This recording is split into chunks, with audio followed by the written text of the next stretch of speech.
तो आपका मतलब है कि हम पेरेंट्स बनने की उम्मीद छोड़ दें?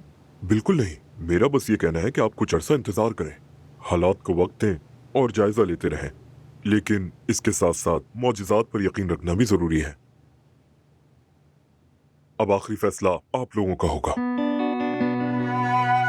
Vakti seherde açılır perde, düştüğüm yerde, düştüğüm yerde derman sendedir.